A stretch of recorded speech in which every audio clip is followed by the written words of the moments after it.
Assalamualaikum anak-anak, apa kabarnya hari ini? Apakah semuanya baik? Baiklah, sebelum kita mulai pelajaran pada hari ini, ada baiknya kita berdoa menurut agama dan kepercayaan masing-masing. Berdoa, mulai. Berdoa selesai. Baiklah, di sini ibu akan mengabsen anak-anak semua.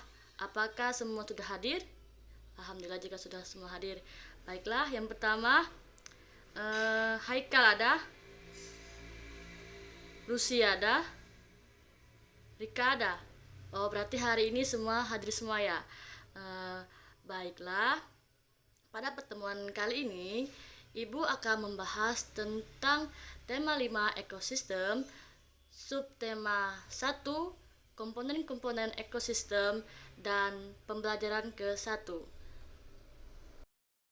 Jenis makanan hewan dikelompokkan menjadi dua. Yang pertama, tumbuhan dan hewan. Hewan yang berupa tumbuhan memiliki bagian tumbuh-tumbuhan yang dapat dijadikan makanan.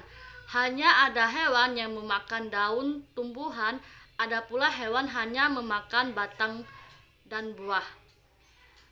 Namun ada beberapa jenis hewan yang memakan lebih dari satu bagian tumbuhan saja.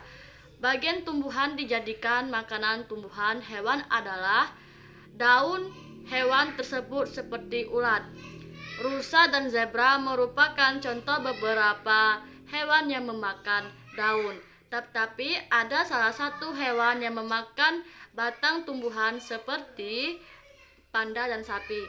Contoh hewan yang memakan buah seperti belatung. Burung menyukai bagian tumbuhan seperti biji padi. Biji kenari banyak disukai para tupai. Nah, mungkin itu saja materi yang Ibu bisa saya sampaikan hari ini.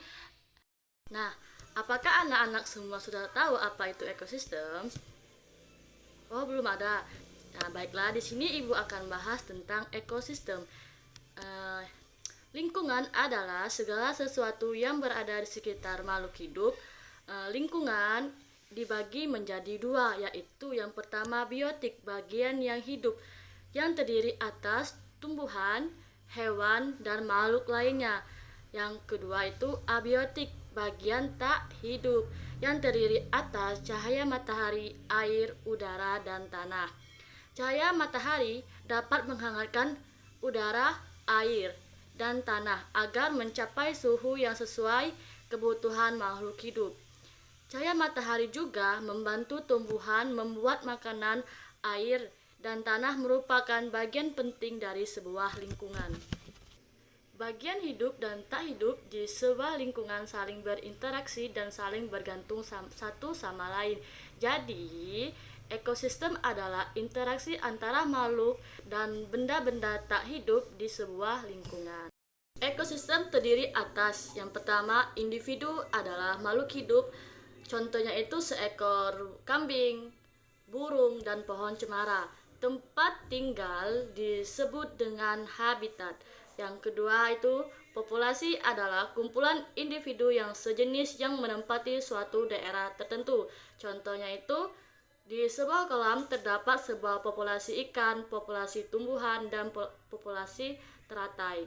Yang ketiga itu komunitas adalah populasi makhluk hidup di suatu daerah tertentu. Contohnya adalah komunitas sungai, komunitas padang rumput. Sepertinya halnya juga dengan manusia.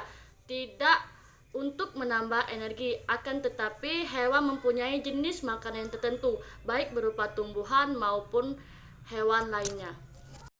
Nah, di sini Ibu akan mengasih tugas kepada anak-anak semua. Tugas yang pertama itu sebutkan jenis makanan hewan berdasarkan kelompoknya. Yang kedua, bagian tumbuhan yang paling sering dijadikan makanan hewan. Yang ketiga, sebutkan nama hewan yang suka makan biji-bijian. Nah, apakah anak-anak ada yang ingin ditanyakan? Jika tidak ada, kesimpulan pelajaran pada hari ini, anak-anak jadi tahu, oh bahwa lingkungan itu terdiri atas biotik dan abiotik. Biotik itu sendiri bagian yang hidup dan abiotik itu bagian tak hidup. Anak-anak juga tahu kelompok hewan-hewan yang suka memakan bijian itu apa-apa, seperti burung, ya hewan yang suka makan rumput seperti sapi. Jadi untuk menutup kegiatan pada hari ini, ada baiknya kita berdoa terlebih dahulu. Berdoa mulai. Berdoa selesai.